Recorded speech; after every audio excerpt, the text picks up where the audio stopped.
और आज हम उन्हीं अदृश्य पिलर्स की बात करने वाले हैं, खासतौर पर अनुच्छेद 74 और 75, यानी आर्टिकल 74 और 75। पहली नज़र में अगर हम इनको देखें तो दोनों एक जैसे लगते हैं। लगते जरूर हैं, लेकिन इनके बीच का जो अंतर है ना, वो सच में बहुत गहरा है। और हमें शुरुआत इन बेसिक रूल्स को समझने से ही करनी चाहिए। अब देखिए, आर्टिकल 74 जो है वो एक तरह से आइडियोलॉजिकल फाउंडेशन है। अच्छा, फाउंडेशन कैसे? थोड़ा और समझाइए इसको। देखिए, वो कहता है कि राष्ट्रपति को उनके कामों में मदद और सलाह देने के लिए एक मंत्री परिषद होगी, और उस मंत्री परिषद का प्रधान प्रधानमंत्री होगा। ध्यान दीजिएगा, ये अनुच्छेद ये नहीं बताता कि पीएम कौन होगा या कैसे चुना जाएगा। ओके, यानी ये सिर्फ पोस्ट का नाम बता रहा है। एग्जैक्टली, वो सिर्फ इस पोस्ट के एग्जिस्टेंस यानी अस्तित्व की गारंटी देता है। ये रूल क्लियर करता है कि भारत के राष्ट्रपति अकेले अपनी मर्जी से काम नहीं कर सकते, उन्हें एक टीम चाहिए ही चाहिए। तो और यहीं पर फिर आर्टिकल 75 तस्वीर में आता है। हाँ, बिल्कुल। तो अगर मैं इसको एक कॉर्पोरेट दुनिया की रियल वर्ल्ड एनालॉजी से समझने की कोशिश करूं, तो क्या आर्टिकल 74 किसी कंपनी के एचआर डिपार्टमेंट की तरह है, जो एक नया जॉब डिस्क्रिप्शन बनाता है कि हाँ भाई, हमें एक सीईओ चाहिए, और आर्टिकल 75 वो इंटरव्यू प्रोसेस है जो किसी व्यक्ति को उस कुर्सी पर बिठाता है और उसको पावर देता है। यहाँ सबसे दिलचस्प बात यह है कि ये एनालॉजी शुरुआत के लिए ठीक तो है, लेकिन मामला इससे थोड़ा और बेसिक है। देखिए, एचआर डिपार्टमेंट तो कंपनी बनने के बाद आता है ना। हाँ, वो तो है, पहले तो कंपनी बनेगी। तो आर्टिकल 74 असल में उस कंपनी के फाउंडिंग चार्टर की तरह है, जिसमें लिखा है कि इस कंपनी का सारा काम एक बोर्ड ऑफ डायरेक्टर्स करेगा, जिसका एक चेयरमैन होगा, जिसके बिना कंपनी का वजूद ही नहीं है। अच्छा, समझ गया। और फिर आता है आर्टिकल 75, जो अपॉइंटमेंट और रिस्पॉन्सिबिलिटी का मैकेनिज्म सेट करता है। ये साफ कहता है कि राष्ट्रपति पीएम को अपॉइंट करेंगे और फिर पीएम की सलाह पर बाकी मंत्रियों की नियुक्ति होगी। यह हिस्सा बहुत दिलचस्प है। राष्ट्रपति प्रधानमंत्री की नियुक्ति तो करते हैं, लेकिन बाकी मंत्रियों के लिए राष्ट्रपति के हाथ बंधे हुए हैं। मतलब वो अपनी मर्जी से किसी को मंत्री नहीं बना सकते। बिल्कुल नहीं। और यहीं पर अपॉइंटमेंट कैस्केड यानी नियुक्ति का पदानुक्रम काम करता है। राष्ट्रपति के पास ये डिस्क्रेशन या पावर नहीं है कि वो अपनी पसंद की एक टीम तैयार कर दें। तो मतलब टीम का कैप्टन सिर्फ एक ही होगा? एकदम सही। और सिर्फ वही कैप्टन तय कहेगा कि उसकी टीम में कौन खेलेगा और किसका क्या रोल होगा, किसे कौन सा डिपार्टमेंट मिलेगा। ये रूल बनाया क्यों गया था वैसे? अगर हम इसको बड़े परिदृश्य से जोड़ें तो ये इंश्योर करने के लिए किया गया था कि कार्यपालिका में पावर के दो अलग सेंटर्स ना बन जाएं। अगर राष्ट्रपति और पीएम दोनों मंत्री चुनने लग गए ना, तो सरकार कभी एक दिशा में चली नहीं पाएगी, टकराव होगा। ये तो बहुत लॉजिकल है। तो इसका मतलब ये हुआ कि राष्ट्रपति, जो कि देश के नॉमिनल हेड हैं, और मंत्री परिषद, जो असली ताकत रखती है, उनके बीच एक बहुत ही कंट्रोल्ड कम्युनिकेशन होना चाहिए। अगर कैप्टन एक है तो क्या बातचीत का रास्ता भी एक ही है? एकदम सही। और इसी व्यवस्था को पीडीएफ नोट्स में एक बहुत अच्छा टर्म दिया गया है, गोल्डन ब्रिज यानी सुनहरा सेतु। गोल्डन ब्रिज सुनकर तो बहुत ग्रैंड लग रहा है, पर इस ब्रिज का काम क्या है? संविधान के हिसाब से पीएम वो अकेला गोल्डन ब्रिज है जो राष्ट्रपति और मंत्री परिषद के बीच मौजूद है। कोई भी और मंत्री सीधे जाकर राष्ट्रपति को सलाह नहीं दे सकता। वो सच में? यहाँ एक बहुत ही प्रैक्टिकल सवाल उठता है मेरे दिमाग में। अगर मंत्री सीधे राष्ट्रपति के पास नहीं जा सकते, तो क्या इसका मतलब यह है कि संविधान ने जानबूझकर प्रधानमंत्री को इस पूरी प्रक्रिया के गेटकीपर बना दिया है? गेटकीपर शब्द शायद सुनने में थोड़ा सख्त लग सकता है, लेकिन ऑफिशियल काम के हिसाब से देखा जाए तो ये बिल्कुल सच है। देखिए, कोई भी मंत्री शिष्टाचार भेंट या कर्टसी कॉल के लिए राष्ट्रपति भवन बिल्कुल जा सकता है, उसमें कोई रोक टोक नहीं है। हाँ, मिलने जुलने में तो कोई मनाही नहीं होगी। यही कहा। लेकिन जब बात आती है किसी ऑफिशियल एडवाइस की या सरकार के किसी इंपॉर्टेंट डिसीजन की जानकारी देने की, तो वो सिर्फ और सिर्फ प्रधानमंत्री के जरिए ही जाएगी। जरा उस अनाकी या अराजकता की कल्पना कीजिए जहां 50 अलग अलग मंत्री रोज सुबह राष्ट्रपति को 50 अलग दिशाओं में सलाह देने पहुंच जाएं। हाँ, वरना तो पूरा सिस्टम ही कोलैप्स हो जाएगा। एग्जैक्टली। ये गोल्डन ब्रिज बस यही इंश्योर करता है कि सरकार हमेशा एक ही आवाज में बात करे। समझ गया, एक यूनाइटेड फ्रंट की तरह। तो फिर स्वाभाविक सी बात है कि उस टीम की कामयाबी या नाकामयाबी की जिम्मेदारी भी साझी होनी चाहिए।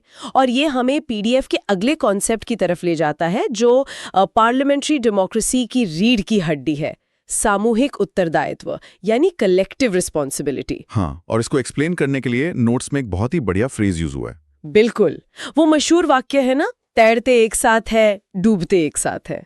Swim together, sink together. ये सिर्फ एक मुहावरा नहीं है, बल्कि आर्टिकल 75(3) की आत्मा है एक तरह से।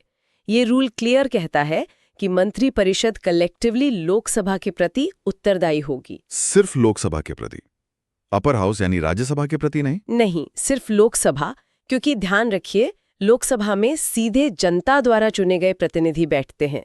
सरकार को हर हाल में लोकसभा का विश्वास बनाए रखना होता है। तो क्या हम इसको एक नाव के विजुअल से जोड़ सकते हैं, जो इन नोट्स में भी दिया गया है? वैसे अगर सरकार एक नाव है और उस नाव के उस हिस्से में छेद हो जाए जहां कैप्टन या कोई एक मंत्री बैठा है, तो क्या पूरी नाव डूब जाएगी, भले ही बाकी के लोग कितनी भी मेहनत से पानी बाहर निकाल रहे हों? ये बहुत ही सटीक एनालॉजी पकड़ी आपने। बिल्कुल ऐसा ही होता है।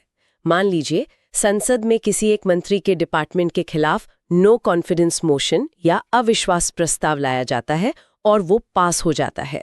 ओह, उस केस में क्या होगा? उस केस में वो अकेला मंत्री इस्तीफा नहीं देगा। प्रधानमंत्री समेत पूरी की पूरी मंत्री परिषद को तुरंत भंग कर दिया जाएगा। उन्हें इस्तीफा देना पड़ेगा। पूरी नाव डूब जाएगी। ओह वाह, मतलब कोई ये नहीं कह सकता कि भाई मेरा मंत्रालय तो बहुत अच्छा चल रहा था, मैं क्यों इस्तीफा दूं? बिल्कुल नहीं कह सकता। कलेक्टिव रिस्पॉन्सिबिलिटी का अर्थ यही है कि सरकार एक यूनिट की तरह काम करती है।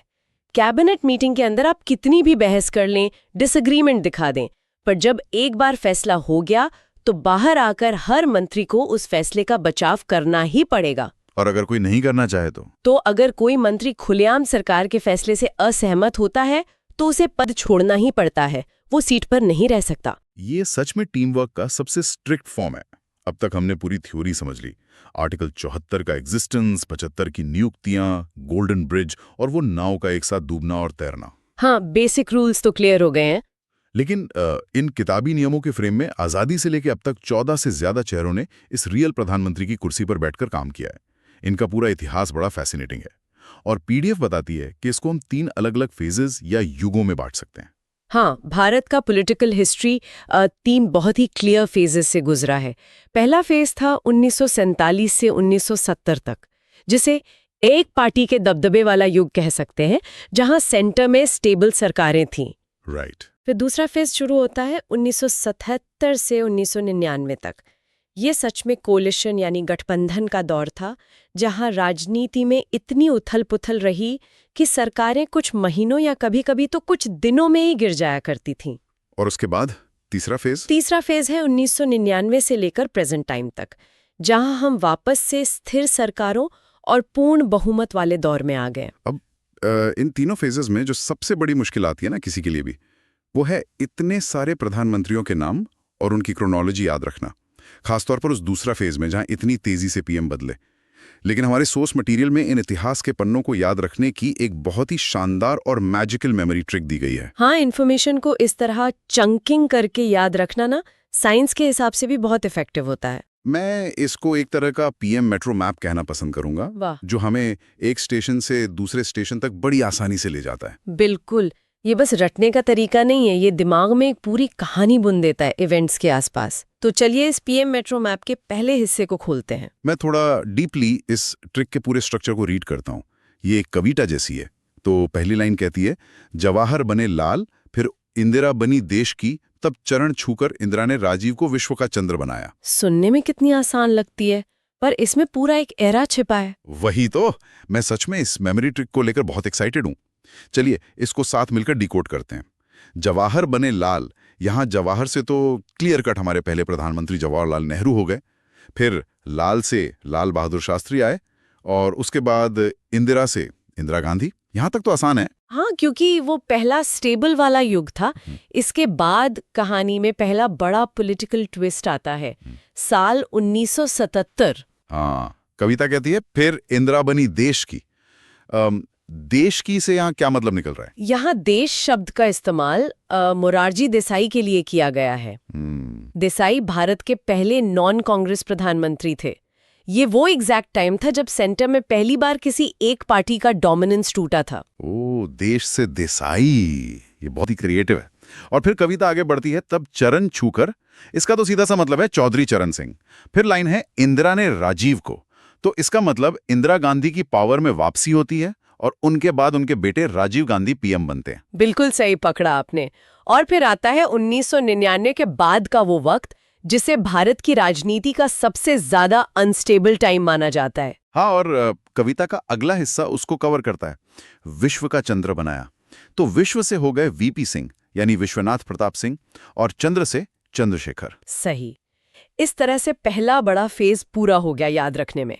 अब इस ट्रिक के दूसरे हिस्से पर चलते हैं जो इकोनॉमिक रिफॉर्म्स से लेकर नए भारत तक के सफर को दिखाता है। मैं दूसरी लाइन पढ़ता हूं, पीवी ने अटल होकर देव और इंद्र के साथ अटल मन से नमो किया। चलिए इसको भी मैप पर प्लॉट करते हैं। पीवी से सीधे तौर पर पीवी नरसिम्हा राव जी का नाम निकलता है, जिनको हम एलपीजी रिफॉर्म्स का जनक भी मानते हैं। हाँ जी, उसके बाद है अटल होकर यानी अटल बिहारी वाजपेयी। पर यहाँ रुककर एक बहुत ही इंटरेस्टिंग फैक्ट पर गौर करना जरूरी है। जब वाजपेयी जी यहाँ पर पहली बार प्रधानमंत्री बने तो उनका ये टर्म एक हिस्टोरिकल रिकॉर्ड बन गया। वेट, क्या ये वही 13 दिन वाला टर्म था? हाँ बिल्कुल वही। भारत के इतिहास में किसी भी प्रधानमंत्री का ये सबसे छोटा कार्यकाल था, सिर्फ 13 दिन का। वो जो नियम हमने पहले पढ़ा ना, तैरते एक साथ हैं डूबते एक साथ हैं, वो यहाँ पूरे तरह से लागू हुआ। जब उन्हें रियलाइज हुआ कि उनके पास लोकसभा में मेजॉरिटी का नंबर नहीं है तो उन्होंने ट्रस्ट वोट पर वोटिंग होने से ठीक पहले ही इस्तीफा दे दिया। बाप रे। और उस इस्तीफे के बाद एक नया ही पॉलिटिकल एक्सपेरिमेंट शुरू हुआ देश में, जी। जो हमें ट्रिक के अगले शब्दों में दिखता है, देव और इंद्र के साथ। अब मुझे लगता है देव से यहाँ रेफर किया जा रहा है HD देवे गौड़ा को, जी। जो साउथ इंडिया से सेंटर में आए थे। लेकिन ये इंद्र कौन है? इंदर से मतलब है IK गुजराल यानी इंदर कुमार गुजराल। ये दोनों ही यूनाइटेड फ्रंट यानी संयुक्त मोर्चा की मिली-जुली सरकारों के PM थे।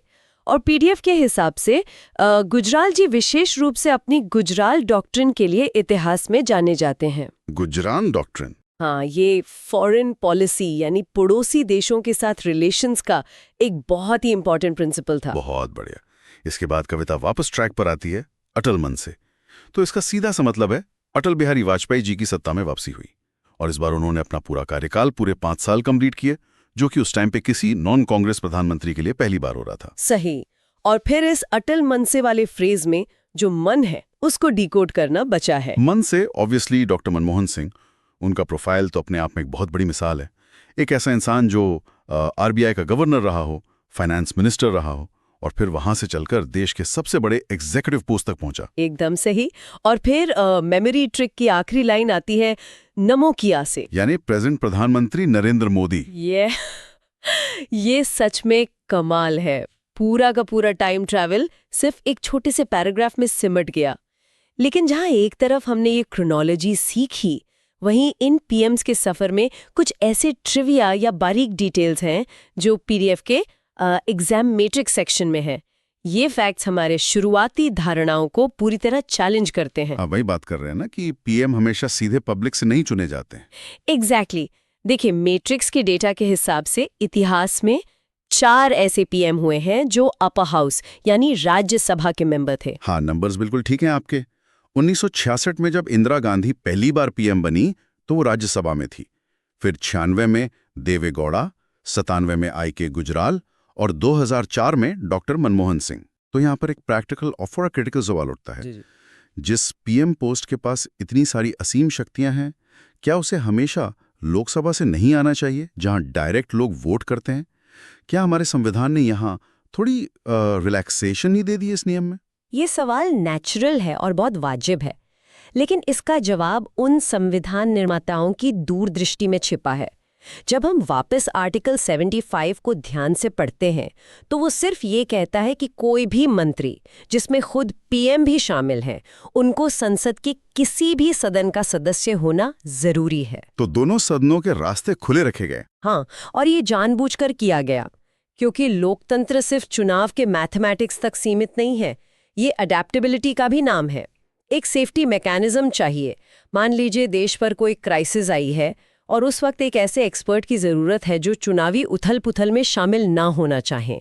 तो राज्यसभा का रास्ता ऐसे ही लोगों को कार्यपालिका के टॉप तक आने का एक बाईपास या एंट्री पॉइंट देता है।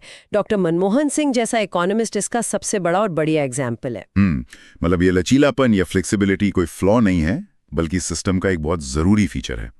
इस एग्जाम मैट्रिक्स में कुछ और भी इंटरेस्टिंग फिगर्स हैं, जैसे 6 लोग ऐसे थे जो पीएम बनने से ठीक पहले तक किसी स्टेट के सीएम या मुख्यमंत्री रह चुके थे। हाँ, ये पैटर्न भी देखा गया है काफी। इसमें नाम आते हैं मुरारजी देसाई, चरण सिंह, वीपी सिंह, नरसिम्हा राव, देवेगौड़ा और नरेंद्र मोदी के। बिल्कुल, और ये डेटा बहुत स्ट्रांगली बताता है कि भारत का जो फेडरल स्ट्रक्चर है यानी संघीय ढांचा, वो कितने इफेक्टिवली काम करता है।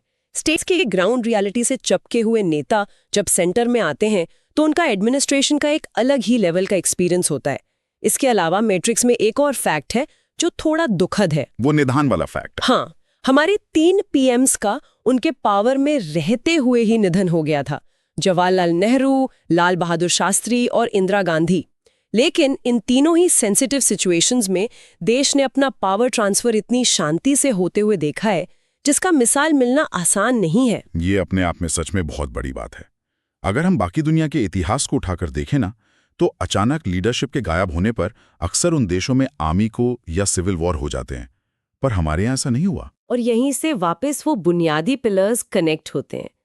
उन्हीं आर्टिकल 74 और 75 ने उस क्रिटिकल वक्त पर अपना काम तुरंत किया और एग्जीक्यूटिव या कार्यपालिका का पहिया बिना रुके पूरी स्मूथली घूमता रहा। ये सच में कमाल की स्ट्रक्चर है। तो दोस्तों, आज की इस डीप डाइव में हमने पॉलिटिक्स के उस अदृश्य ब्लूप्रिंट को बहुत डीपली समझा। हमने देखा कि कैसे आर्टिकल 74 उस प्रधानमंत्री के पद को बर्थ देता है और 75 उसको ताकत और टीम देता है।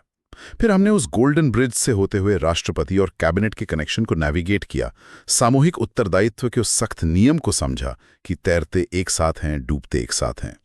और सबसे मजेदार तो वो मास्टर मेमोरी ट्रिक थी जिसने आज़ादी से लेकर आज तक के पीएम हिस्ट्री को एक धागे में पिरोकर हमें दिखा दिया। इस